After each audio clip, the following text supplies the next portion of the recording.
back. You missed me. Nice 4 weeks off. Right, so I bought something off of eBay. Came in a box. Commodore 64.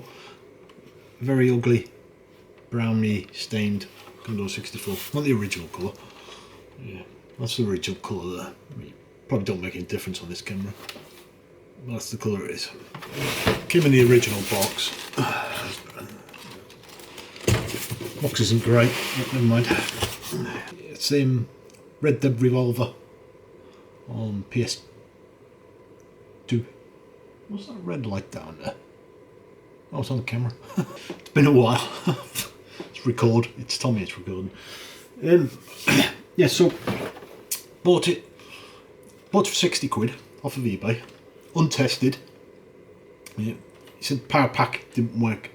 So I've got another power pack anyway. So a couple of screws missing. One over here, one over here. There's just one screw in it. So yeah, somebody's been in it. Yeah, it's a bit grubby, but it's a cleaning stage. So I'm hoping the only problem is the power pack, because he said he's plugged it in, it didn't do anything. I'm kicking with it. So I'm going to get it open and have a look. Well, it's not going to take long to open because there's only one bloody screw in it, which I've got hundreds of different screws. So let's just get this open. Where's the screws there? That's the one screw then.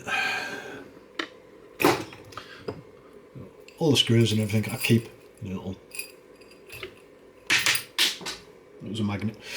And then just a little glass. Jack Daniels. Yeah. Right. Oh, it is plain. First thing first, detach the keyboard. Well, I'll bring you around so you can see in a second.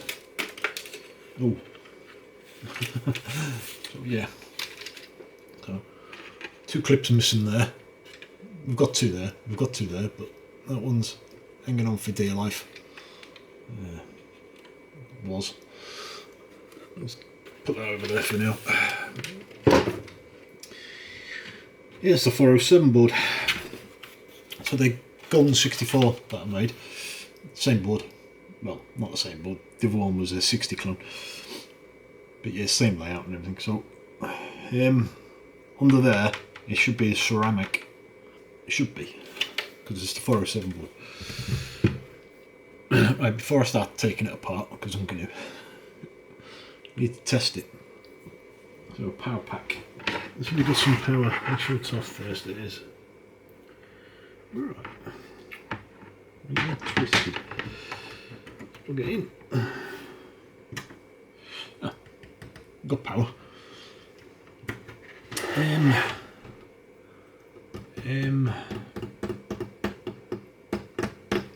Aerial lead. Let me just get a aerial lead, because video cable, I can't find it.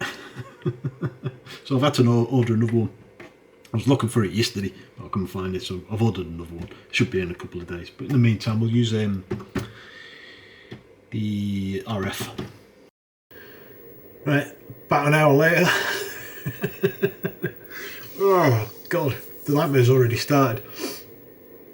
So I found an RF lead, connected it, put it to that TV, which I normally have everything plugged into. Wouldn't get a signal at all. So I've had to bring the little portable out. It's a little portable. I've been trying to get, this is an automatic, I mean, I think it came out in 97 or 98, this portable. There's no self-tuning, you can't tune it yourself. It's automatic.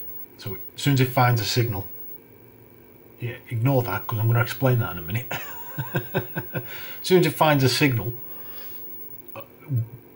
even if it's a weak one, it'll tune itself in automatically to that signal.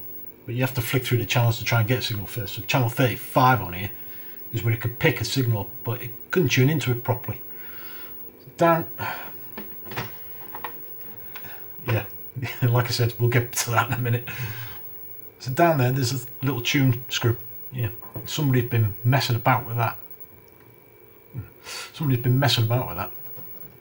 Trying to get it tuned in and completely screwed it up. So it took me about an hour just to get to that. So yeah, so an hour later. Anyway, that, what you keep seeing where it keeps changing, I don't know what it is. Power it off, power it on. Sometimes I'll get that. See? So it's normal. Well, keys work, which is good. Now you can hear it, I don't know if you can hear that over the PS2 humming. There's a hum on that as well. And it's starting, it gets louder and louder. So power it back off. Power it back on. Oh.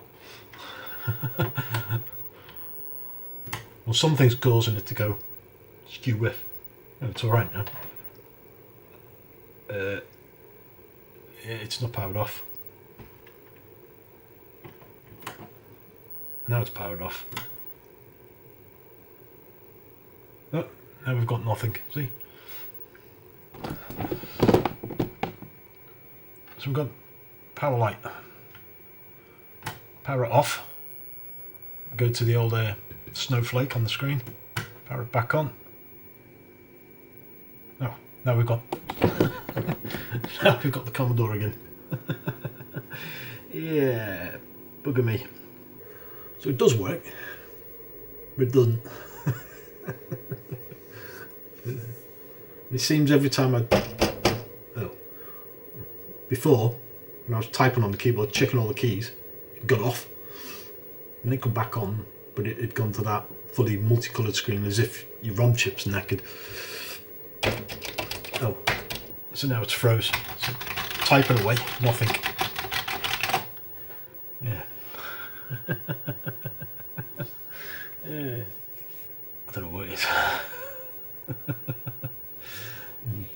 Right, power it back off. I'll find out.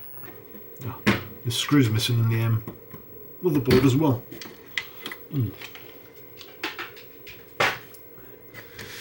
See, look, screw missing, screw missing, screw missing. Yeah.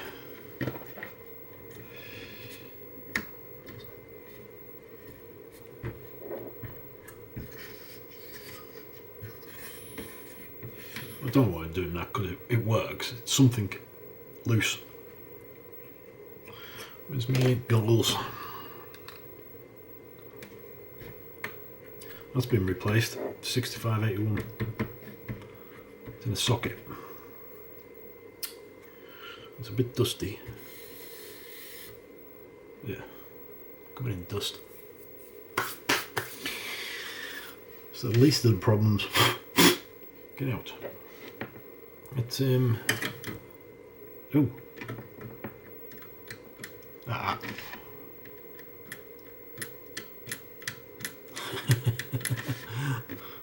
I think we found a problem, maybe. Let's have to put that back in.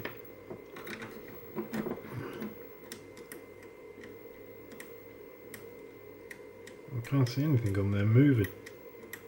So what I'm looking for is, on here, see if we can zoom you in a bit. So what I've been looking for now is, when I'm moving this up and down, I'd be looking for the joints, the solder joints. I mean, it's been worked on, you can see, but none of them are moving. It's moving from here. Turn that back off, so take the shield off. I can have a closer look. I can't see them moving.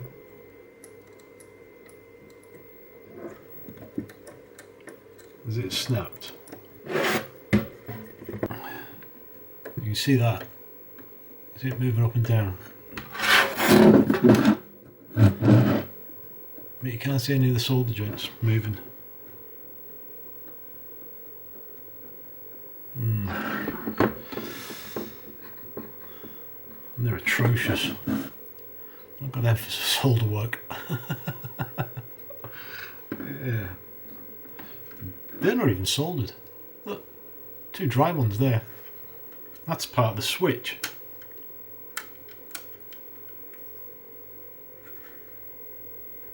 Yeah, this is switch. Back end of the switch, no solder on either of them two, and I'm sure they're supposed to be. I know they're just anchor points, but they should be soldered.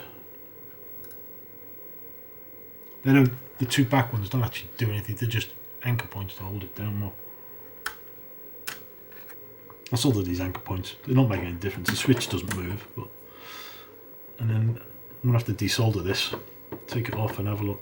I don't think I've got a spare one of them. Yeah, I might have. But, oh, have I? No, I haven't. No, I haven't. I was going to say I got a spares board, but I took that off of the spares board for the 60 clone. Right, so solder 9. I'm just going to get these anchor points to solder.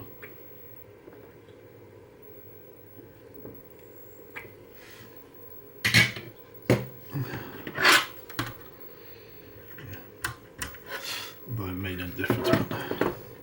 But these have been bent over and all sorts. This isn't going to be a walk in the park.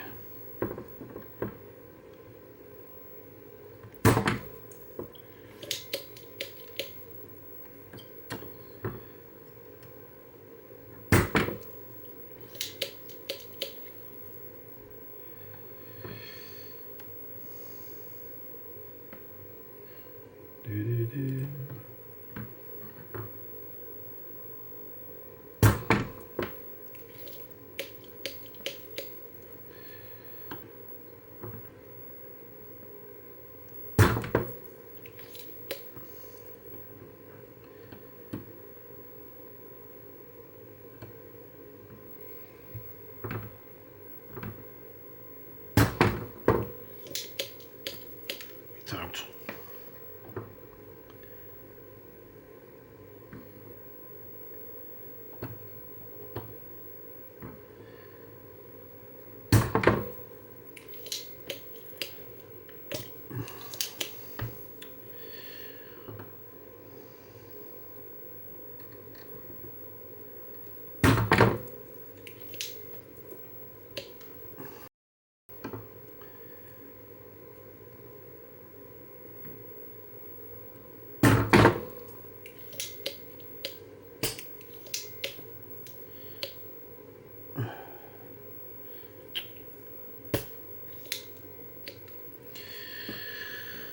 Yeah.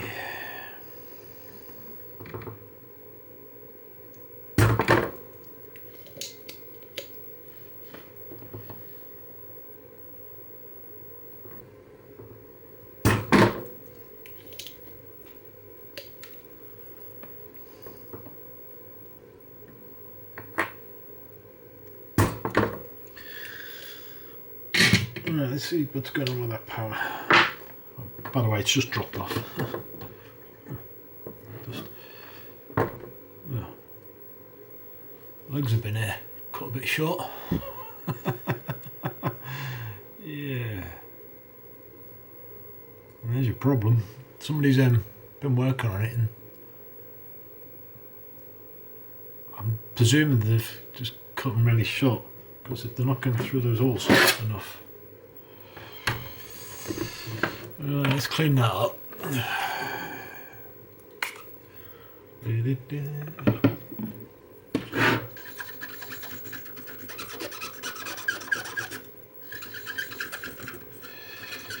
hopefully this is our problem and nothing else.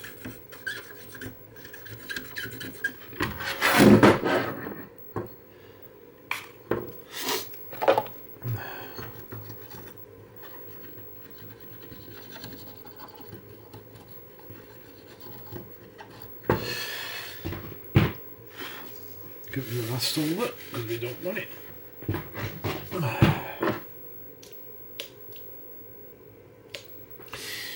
Yeah. Right, so let's check that again. Yeah, it's just the legs are really short. I think that's what it is. Somebody's soldered it on, but because the legs are so short, The solder hasn't took to the legs. So I put that in there. Just, I don't know if you can see there, I put it in, but there's hardly any leg coming through. So I think they've reworked it, just not done it good enough. Right, the way to do this is hold it on, get a bit of solder,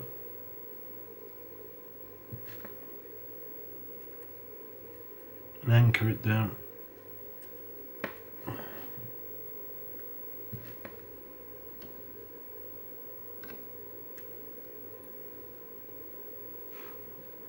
Like that.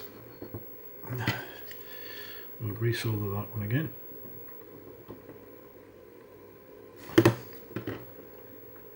Hold it down, push it right to the board. Couple of seconds. Do the same with this one again. Give it a nice blob of solder. Heat it up again.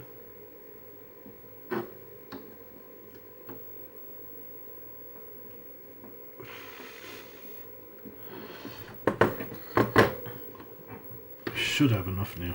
I'm open.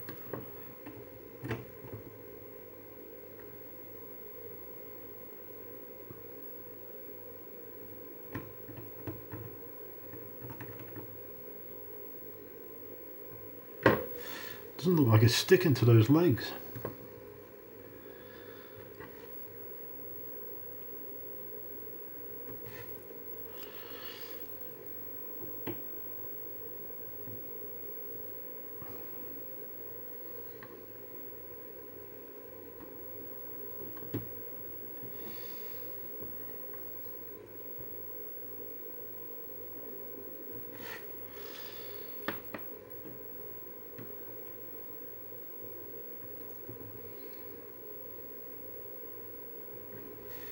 Generally you don't need to hold it this long when you're soldering. I'm just doing it to get it to stick to those legs. There's only a tiny piece coming through. And they just anchor points to them too. It's that one there. I mean, I can see there's a dry joint still on it. There we go.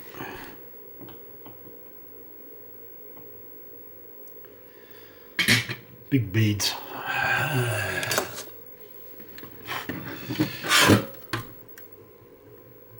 Now it's not wobbling. Right, let's try that before I clean it up. Actually, let's clean it up first.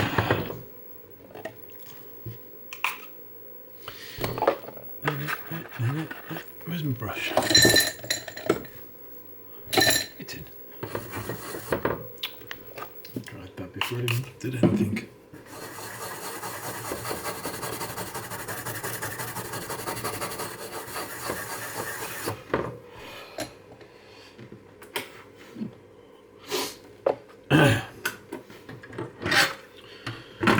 Unplug the soldering iron. Alright, plug that back in. That's a bit better. There we go, straight away. Yeah. Wiggling the cable, nothing. Yeah, that was an easy fix. So we'll give this switch a little unplug that contact cleaner.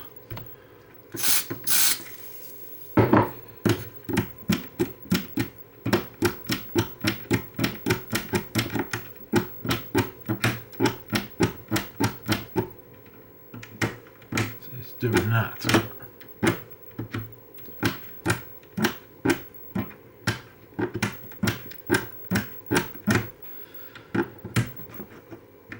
Right, try that again.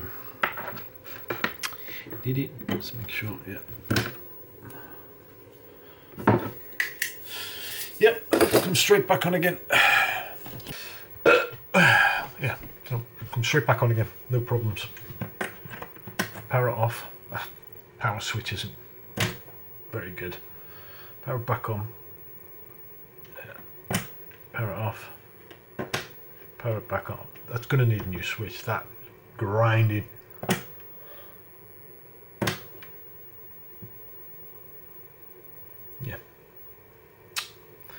What's that been? Yeah, that was an easy fix. So I'm going to clean the board. I'll probably recap it.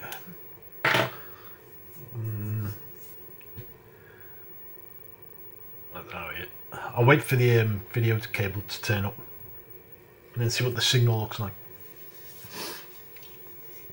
before I start messing about recapping and everything. And I've got a tape cart, but this one's broke. The crystal's knackered on it, so yeah. And I've had it for about a year, so I've already spoke to the guy who makes them, because on his website they said they're out of stock. So I messaged him last night asking is he going to make any more. He said he is making some now. He said it should be done in a couple of days, and then he'll give me a shout when he's ready, so I can order one off of him. If you're wondering why I'm not buying the Kung Fu or anything like that, because I like these tape carts, because the tape carts can be built internally in there, like I did with the Golden 64. I 3D printed a bracket what's sat on here, and that sat on there, and then it was fed directly to them there. Problem is, if you solder the cable straight on there, yeah, to this, you can't plug a cassette or anything in there, because this is activated on it, and it won't allow a cassette to be running at the same time this. So yeah, so if you don't want it like this, then have it external, but I like these because I kind of put them internal. Hopefully he'll mess with me in the next couple of days and I can get one real quick, because at the moment I can't test it. I've got a Commodore 16 tape deck there, but you need the adapter for the Commodore 64. It will work on the Commodore 64, you just need the adapter for it. I ain't got one. I've got a lot of things, but not all of them. So I'm just going to clean it now and stuff like that. So I'm not going to show you how to do that, because basically sucking eggs, really. I've been faffing about. I've managed to get it on this TV now. So yeah, so what I'm going to do is, I've got dead test diagnostics here. So you can see there's loads of dip switches to change and a jumper. This is an 8-in-1, so it does keyboard, stuff like that as well. It's also got a game in it, which is quite handy. I forgot that it had a game in it. Lunar Lander, yeah, I think it's Lunar Lander. Yeah, Lunar Lander. So you change the dip switches across to wherever settings you want, like keyboard, switch them across, it'll bring up keyboard. It's got a reset button on it. Yeah. This is the one, when I did the Golden 64, I had this to test it when it first fired up. But I forgot there was a game on it. I only remembered about half an hour ago. I thought, oh yeah, I've got a game on that. So yeah, I've only played it once and it's rubbish. Well, it's Lunar Lander, so it is rubbish. We took the shield off, so we can have a look at the Vic chip, the ceramic Vic chip. It's quite a rare thing. There it is there, the ceramic. When you initially take the shield off here, if it's never been touched, there'll be a blob of thermal paste on there, and a blob on that. So that makes contact to that, and this is the heat shield, draws the heat off. So before I put it back on, I'll put another blob of thermal paste on that, put it over just to protect that. Normally I'd have left that off. If it was just a normal one, I wouldn't have bothered, but because it's a ceramic one and they're rare, I'm going to put a bit of thermal paste on it just to protect that, and then put that back on there. So that's our Vic chip in there. So this is our SID chip. So like I said, somebody's re-socketed it, so they must have had a problem with the SID chip. That one up there is your PLA. Oh, yeah. That's your PLA up there. That's your CPU or MPU. You've got your character ROM, your kernel, and your basic. And then you got your CIA 2 and CIA 1, or VIA 1 and VIA 2. And then that's your colour RAM there. And then from that bit there across there, that's all your RAM there. So when we do the dead test, these are the things we're looking for. It'll work because I haven't got the harnessing, so I haven't got a harness for it because I've never bothered buying one.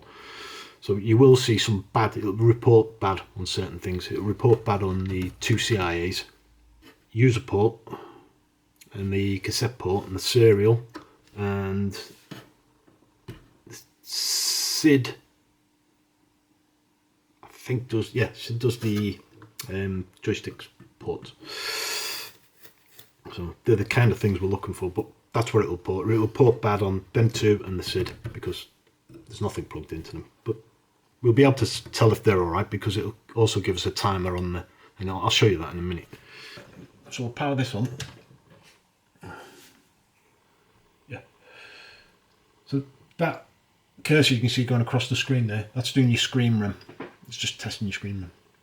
And it'll report back okay in a second. There you go. Now it's doing an advanced RAM test.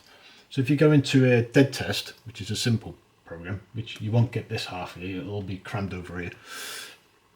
It won't do these two advanced RAM tests. So now you see the cursor flashing through, but there's nothing on it. It's doing your colour RAM. So, but you know colour RAM's alright, because if you've got blue and the red border, you're fine. If it's black and grey writing, then it's your colour RAM. There's a problem. Right, so it's come back up. So you see cassette, keyboard, controller. Forgot about that. Yeah, and user port. Everything is reporting is bad. The keyboards, ignore the keyboard because the keyboard is plugged in, but ignore it. So you've got U1 and U2, which is your CIA or VIA. It's reporting them both bad because there's nothing plugged into the serial port or anything, or user port. And then it's got U18 bad, which is your SID chip, not plugged into the joystick port. So if you had the harness plugged in, it wouldn't report them as bad. So this is just another one. So these two here, the two clocks, so it says 001 and then it says 03 AM and then 0001. Oh, it's just changed. So now they're 10 AM and 10 PM. So 10 AM is your CIA 1 or U1 or VIA. And then your 10 PM is your U2. Yeah. So if they were out of sync, so say that one said 14 and this one was 25, then the timer's out. So one of them's going to be bad. That's friggin' annoying. So if you had a problem with your RAM chip, you probably won't get to this screen. Well, you will on this one, but on your diagnostic screen, it'll just come flashing, and it'll flash, and it'll flash 1 or 2 times or 3 times.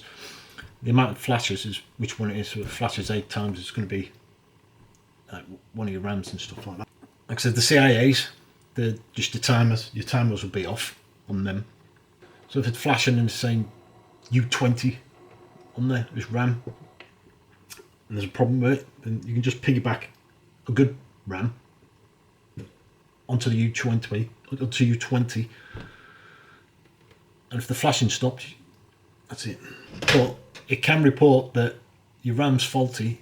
There could be nothing wrong with your RAM. It'll be your PLA. It could be your PLA, which your PLA will report because your RAM actually talks to the PLA. So if the PLA is faulty, it could say something wrong with the RAM, and there's not. It's your PLA. So you need to piggyback to make sure it's your RAM first. If there's anything wrong with your CPU or MPU, just have a black screen. I don't think this will run anyway without that. It'll run without your SID chip. It'll run without your CIA chips. It'll run without your ROM chips, which is your kernel and stuff like that. But it'll report that there's a problem with them. If there was a problem at the character ROM, even though it'll still run without character ROM, it'll just bring up garbage, all like @ signs and everything all over this, just fill the whole screen. So that's all you'll see. So that'll tell you it's probably a character ROM. So when you test them, you're taking them out, make sure you put a socket back in there before you put it. Don't solder a new character ROM straight to the board. Make sure if any chips you remove off the board, put a socket in. And that way you're not having to desolder the second time. Now I've done all that, I'm happy with that, everything's working. All the timers are fine, everything's on there, everything's fine. So I'm going to switch it off and flick them over. So we can get Lunar Lander, if I can remember what the settings are. I think that's right. Soon find out. Yeah, Jupiter landing. Oh, turn it off. I haven't got a joystick. Right, plug the joystick in. Don't worry, it'll be a very short game. Even though I land the ship, it tells me I never get bonus for some reason. Jupiter landing. F1. There we go.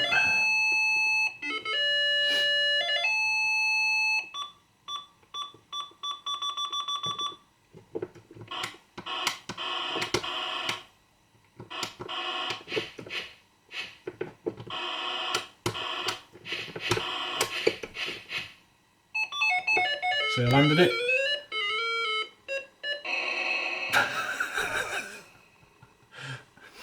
Game's broke. So now we'll change the settings over to keyboard test.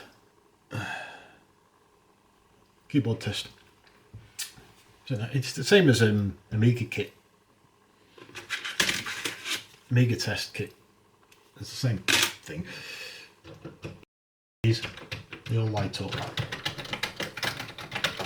Oh, and then it goes to the joystick because I pressed the wrong key. Oh, whatever. There's a reset button on here.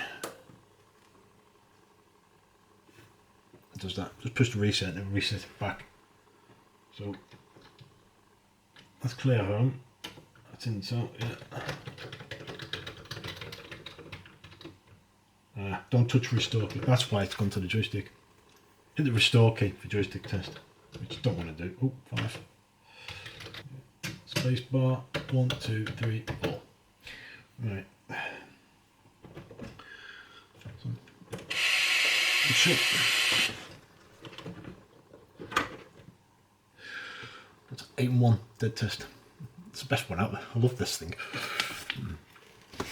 Yeah, I wasn't going to buy a harness for it, but you see, so like I said, that's your reset. There's your jumper. So you've got X-ROM there, and the next jumper is games or game. Yeah, game. There. And then you got your high and low for your ROM, and then 3 settings, high and low down here. And then you get a sheet, and it'll tell you on there what your settings do. So it tells you to move the jumpers to whatever test you want to do. This will test a Commodore 128 and everything. Yeah, it's a good test, dead test, that one. That's why I've always kept that. The other one, I had another one, which was just dead test. I don't know what I've done with that. Yeah. One of these days, if I move out of this house, I'm going to find all this stuff. All these fancy bits of kit that I've rebought for some reason.